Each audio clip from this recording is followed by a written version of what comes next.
Hello every one. ക്രിസ്മസിന് wear ചെയ്യാൻ പറ്റിയ നല്ല ഡാർക്ക് റെഡിലുള്ള നല്ലൊരു അടിപൊളി സാരിയാണ്. നെറ്റാണ് ഇതിൻ്റെ ബേസ് വരുന്നത്. ആൻഡ് ബോഡി ഫുൾ ഇങ്ങനെ നല്ല ഭംഗിയുള്ള എംബ്രോയ്ഡറി വർക്ക് വരുന്നു. ചെറിയ സീക്വൻസും വരുന്നുണ്ട്. അതിൻ്റെ മുന്താണി ഇങ്ങനെ വരുന്നു.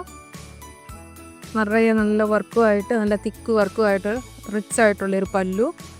യങ്സ്റ്റേഴ്സിനൊക്കെ കൊടുക്കാൻ ഒരു പാർട്ടി വെയർ ആയിട്ടൊക്കെ യൂസ് ചെയ്യാൻ പറ്റിയ നല്ല അടിപൊളി ഒരു സാരിയാണ്. അതിൻ്റെ ബ്ലൗസ് പ്ലെയിനായിട്ട് വരുന്നു. ബ്ലൗസ് ഇങ്ങനെ വരുന്നു പ്ലെയിനായിട്ട്. അതിൻ്റെ സൈഡിൽ ഒരു ബോർഡറും വരുന്നുണ്ട്. പാർട്ടി വെയർ ആയിട്ടൊക്കെ കൊടുക്കാൻ പറ്റിയ നല്ല അടിപൊളി ഒരു സാരിയാണ്. സെയിം കളർ ത്രെഡ് കൊണ്ട് തന്നെയുള്ള വർക്കാണ് പോകുന്നത്. വർക്ക് നല്ല തിക്കായിട്ട് വരുന്നതുകൊണ്ട് വലിയ സീ ത്രൂ ആയിട്ടൊന്നും തോന്നത്തില്ല. യങ്സ്റ്റേഴ്സിനൊക്കെ ഒരു പാർട്ടി വെയർ ആയിട്ട് യൂസ് ചെയ്യാൻ പറ്റിയ അടിപൊളി ഒരു സെറ്റാണ്. അതുപോലെ ക്രിസ്മസിനാണെങ്കിലും ഉപയോഗിക്കാൻ പറ്റിയ നല്ലൊരു സെറ്റ്. ഇതിൻ്റെ പ്രൈസ് 3300.